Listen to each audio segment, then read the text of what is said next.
Bonjour, bonjour les musiciens d'IA et bienvenue pour ce récap des actus du petit live des musiciens d'IA du 25 novembre. J'espère que vous allez bien aujourd'hui.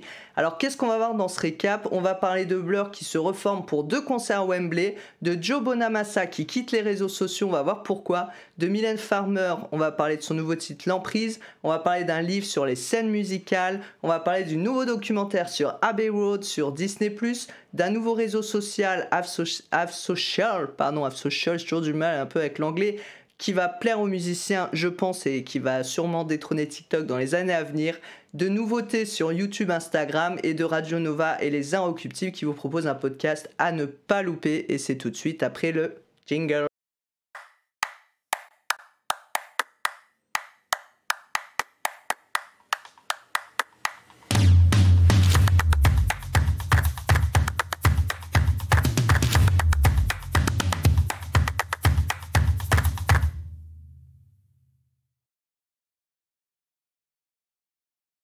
J'espère que vous allez bien et je voulais juste vous préciser si vous avez loupé le replay du petit live qui est disponible, donc vous savez tous les 15 jours le vendredi, on est en live à 12h15 sur Instagram et Facebook sur la page Gills Records. Si vous l'avez loupé, je crois que j'ai du mal aujourd'hui, si vous l'avez loupé, n'hésitez pas à aller le revoir parce qu'il dure environ 1 heure, on a pas mal rigolé, on a même parlé d'autres sujets, de Lady Gaga, de tremplin ou autre qu'on ne va pas parler dans ce petit récap, mais franchement il y a eu de bonnes rigolades, donc n'hésitez pas à retourner voir le replay en entier qui dure 1 heure, encore une fois sur ma chaîne Instagram et Facebook Gills Records. Alors on va démarrer tout de suite avec ce premier sujet, ça va aller assez vite, c'est juste parce que j'étais une grande fan de ce groupe Blur et il se reforme pour 2 concerts à Wembley, donc j'avais envie d'en parler. C'est Damon Albarn qui a annoncé la reformation de Blur l'été prochain, donc 2023, pour 2 énormes concerts au stade de Wembley à Londres. Alors, si vous avez l'occasion d'y être, les places sont déjà en vente, je pense que ça va partir assez vite et je pense que c'est vraiment un moment à ne pas louper. Maintenant je voulais vous parler de Joe Bonamassa qui quitte les réseaux sociaux. Et pourquoi je vous en parle? Eh bien pour vous montrer que même les artistes connus, ils ont aussi des soucis avec les réseaux sociaux et que c'est pas toujours facile de gérer les haters et puis les gens qui viennent critiquer. Et en fait, il quitte les réseaux sociaux après 8 années où il a été dessus parce qu'il a reçu des commentaires désobligeants visant son physique. Et je trouve ça quand même grave sur les réseaux sociaux, tout ce qui se passe au niveau du harcèlement, au niveau des commentaires désobligeant et donc je voulais vous en parler pour vous montrer que même les grands artistes subissent ça. Et donc c'est un utilisateur en question qui s'appelle Richtones, donc c'est un article de Metal Zone qui a commenté la coiffure de Bonamassa en disant qu'il devenait chauve et qu'il était temps pour lui de tout raser. Donc je pense qu'en fait c'était une goutte d'eau qui a fait déborder le vase. Je pense pas qu'il quitte les réseaux sociaux à cause de ça, mais en tout cas il dit qu'il en avait marre de lire certains commentaires avant de monter sur scène et tout, et forcément après ça joue sur l'humeur face aux fans et qu'il a décidé de tout quitter. Il a dit, je cite: "Je laisse cet espace merveilleux aux influenceurs et aux gens beaux, profitez-en avant que cela ne détruise votre âme, je vous verrai en vrai quelque part sur la route." Voilà, bon après il faut dire aussi que Joe Bonamassa, contrairement aux artistes émergents et en développement, a construit son audience bien avant les réseaux sociaux, il a plus de preuves à faire, et donc voilà, je lui souhaite en tout cas une bonne route à lui, surtout si ça commençait à le toucher à ce point. Je voulais vous parler aussi de Mylène Farmer et L'Emprise, qui est son nouveau titre, et c'est un sujet en fait dont elle dit qu'il la met en colère noire. Elle en parle dans lepoint.fr et dans les colonnes du JDD, à l'occasion donc la sortie de son nouvel album. Elle est revenue sur ce titre. Pourquoi je vous en parle? Je vous en parle parce qu'on vous dit souvent qu'il faut raconter l'histoire qui est autour de vos chansons, faire du storytelling. Et en fait, c'est ce que fait Mylène Farmer. Elle sort un album, mais elle explique pourquoi elle traite tel sujet, pourquoi ça la touche. Et c'est important de le faire parce que ça permet aussi que votre audience qui va écouter votre musique soit un peu plus proche des thématiques que vous traitez et comprenne l'histoire qu'il y a derrière. Donc ce qu'elle explique, je cite, elle dit: "Je suis bien sûr très émue", en plus c'est un sujet important, elle dit: "Je suis bien sûr très émue par la solitude des victimes qui, dans le meilleur des cas, n'arrivent à se faire entendre qu'au bout de nombreuses années. Je suis en colère parce que les victimes s'isolent et s'enferment malgré elles en acceptant ce qu'aucun humain ne devrait tolérer." Et elle parle aussi un petit peu de la fin du monde. Voilà, elle dit qu'elle est sidérée par cette période où on assiste à la fin du monde, Un monde nouveau qui se profile dont on ne connaît pas bien les contours. La seule certitude, c'est que le passage d'un monde à l'autre risque de se faire dans la violence. C'est très angoissant, déplore-t-elle.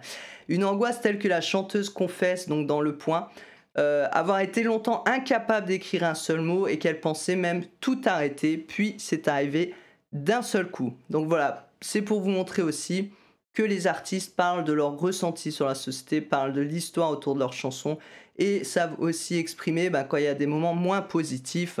Et donc si eux le font, eh bien, pour aussi être proche des gens et faire comprendre leur musique, eh bien, je peux que vous conseiller encore une fois de le faire. On va parler maintenant d'un livre qui est sorti d'une sociologue, Myrtille Picot. Donc si vous aimez la sociologie autour de la musique, en tout cas moi je vais l'acheter. Elle parle des scènes musicales qui influeraient sur les transformations urbaines et créent des hiérarchies. Elle dit qu'il existerait un lien étroit entre les... J'avais de travers. Qu'il existe un lien étroit entre les scènes musicales, nos façons d'écouter de la musique, la hiérarchisation même des genres et les transformations urbaines. Donc ce livre que vous voyez ici, Mettre la ville en musique, est disponible. Je ne sais plus l'édition, je m'en excuse. Mais en tout cas, ça doit être vraiment intéressant si, encore une fois, vous vous intéressez à la sociologie autour de la musique. Alors, je me suis un petit peu, perdu, voilà, que je fasse pas d'erreur. Le sujet suivant dont on va discuter, c'est le documentaire sur Abbey Road. Alors, il y a presque un an, sortait sur Disney+, le documentaire sur les Beatles, que je n'ai toujours pas regardé, parce que c'est des épisodes de 2h50, c'est un peu long. Et c'est If These Walls Could Sing, donc si les murs pouvaient chanter. Et donc c'est réalisé par Mary McCartney, qui est la fille de Paul McCartney. Et ça retrace l'histoire incroyable donc des mythiques studios d'Abbey Road à l'occasion des 90 ans. Des mythiques studios avec la participation d'invités de marque, donc c'était dans Rock and Folk.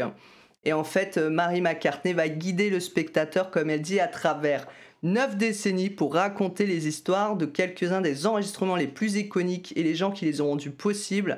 Et donc voilà, il y aura pas mal d'invités. Je pense que ça peut être vraiment intéressant si ça vous intéresse. De voir un peu les coulisses de la musique enregistrée et également de voir... Comment sont construits les titres, comment ils ont travaillé en studio et de voir un petit peu comment est le studio, quoi. Si on n'y est jamais été, ça peut être vraiment une occasion vraiment sympa. Et avant de voir la suite, je voulais vous dire quelque chose. Alors musicien DI, on va faire une petite pause là, 2 secondes. Est-ce que tu t'es déjà abonné à la chaîne, activé les notifications, inscrit peut-être à la petite news des musiciens DI? Bah oui, je suis sûr que t'avais même pas eu que dans la description, t'as peut-être des liens vers des webinaires offerts ou des autres liens qui pourraient vraiment t'intéresser. Alors franchement, après la vidéo, c'est le moment de le faire. N'oublie pas de t'abonner, de liker, d'activer les notifications, de rejoindre la petite news des musiciens DI et puis de commenter la vidéo, ça fait toujours plaisir et puis ça permet de soutenir la chaîne. Allez, on reprend. On va parler maintenant du nouveau réseau social Hive Social, le nouveau réseau social qui veut vous faire oublier Twitter, c'est ce que titre Presse Citron ce mois-ci. C'est un réseau social qui a été créé en 2019 et qui connaît un succès fou depuis le rachat de Twitter par le milliardaire Elon Musk, avec tout ce qu'on connaît et les problématiques qu'il y a autour de ce fou, si je puis dire. Et cette application, pourquoi je vous en parle? Alors je sais que certains m'ont dit dans le live entre midi, oh, encore un nouveau réseau social, etc. Je vous en parle parce que cette application a été pensée aussi pour les musiciens. Et je trouve ça chouette à une époque où on est dans le TikTok de 10 secondes, etc. Donc ils disent que l'application est un savant mélange de Twitter, Instagram et Curious.cat. Je ne connais pas cette application, si vous connaissez, vous me le direz en commentaire. Donc ça va utiliser pas mal d'outils disponibles sur Twitter avec une présentation, avec un fil d'actu un peu comme Instagram. Et ce qu'ils disent dans l'article, c'est que si vous êtes musicien, l'application prévoit un profil musical façon MySpace 2.0. Donc je pense que pour les musiciens, c'est une application qu'il va falloir suivre de près parce que ça va vraiment apporter des outils qui ne sont pas aujourd'hui sur Instagram, Facebook ou autre, a priori pensés vraiment pour les musiciens. Alors aujourd'hui, l'application, comme ils disent dans l'article, est encore très jeune, il y a encore de nombreux bugs, elle n'est pas au point au niveau du RGPD, de la protection des données, donc pour le moment, ne sautez pas dessus, mais commencez à regarder, à vous y intéresser, sachant que toutes les plateformes sont passées par des bugs ou autres avant de devenir ce qu'on sait d'elles, mais en tout cas, je pense honnêtement que si elle se développe correctement et qu'elle propose ses outils pour les musiciens, elle pourra largement détrôner TikTok à l'avenir. Je vais vous parler maintenant d'une nouveauté YouTube pour ceux qui font du live stream ou qui utilisent les directs ou les premières. Donc YouTube va ajouter le live Q&A ou questions-réponses en direct au stream en direct. Donc ça va vous permettre aux artistes d'interagir plus facilement avec les fans lors de performances en ligne. En fait, les gens pouvaient déjà chatter, mais là, ils pourront carrément poser des questions. Ce sera par ordre chronologique pour y répondre. Si vous faites des sessions questions-réponses, si vous faites juste des diffusions de live stream, ou alors même si vous faites des annonces de tournée. D'ailleurs, ce qu'explique YouTube, c'est pour les artistes en développement. La diffusion en direct sur les médias sociaux est également un moyen solide de s'entraîner à se produire en direct en construisant un public. Et j'en profite pour dire que si vous avez besoin d'aide pour savoir comment diffuser des concerts de façon professionnelle, que ce soit sur YouTube, Instagram, Facebook, Twitch, etc., vous retrouverez toutes mes formations sur musiciendiy.com pour vous accompagner dans cette démarche. On va parler du podcast lancé maintenant par Radio Nova et les Inrecuptibles que je n'ai pas encore écouté mais que je ne vais pas tarder à faire, qui s'appelle Au Studio les dessous de la musique. Donc c'est les Inrock justement qui en parlaient sur leur site. C'est pour célébrer les 100 ans de la musique enregistrée et de la SNEP, le syndicat national de l'édition phonographique, qu'il y a une série de 5 épisodes sur les métiers de la production musicale qui ont été lancés. Donc c'est Radio Nova et les Inrecuptibles qui reviennent sur un siècle de musique enregistrée, d'innovation, d'évolution technique. Donc c'est pas mal, ça va un petit peu avec la sortie du reportage sur Disney+ sur Abbey Road.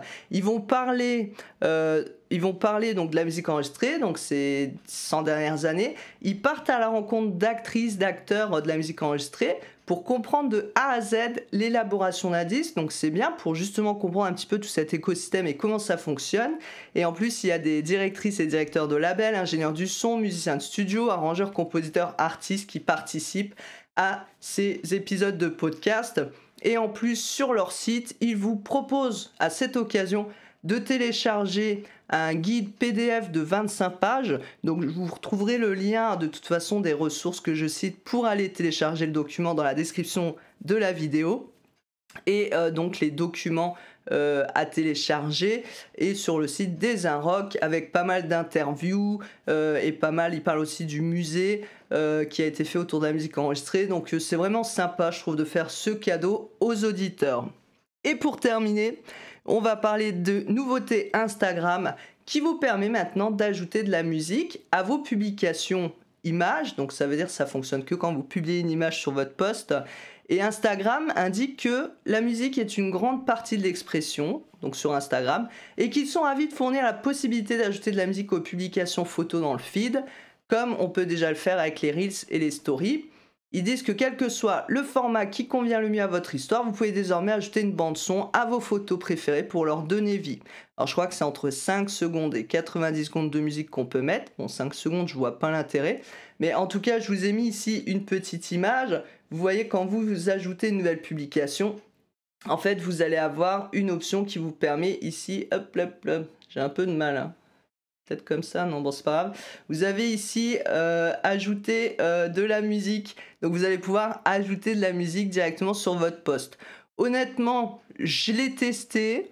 J'ai pas eu forcément de retour dessus. Je me pose la question si tout le monde met de la musique sur ses posts et qu'on a le son allumé et qu'on fait défiler son fil d'actualité. Est-ce que toutes les musiques vont se mettre en route? Enfin, ça peut être vite un petit peu dérangeant. Donc je ne sais pas si cette fonctionnalité va beaucoup marcher. En tout cas, comme j'en ai déjà parlé dans un post Instagram, ça peut être bon pour les artistes, par exemple, pour partager vos prochains singles ou des albums ou des clips, de mettre votre propre bande-son si elle est déjà disponible sur Spotify, Apple ou autre, et voilà, comme ça, de créer un petit post avec l'artwork de votre single ou de votre album et de mettre cette bande-son directement dessus. Ça peut créer des posts originaux, surtout que très peu le font encore aujourd'hui. Donc retenez l'idée, testez et dites-moi ce que ça donne.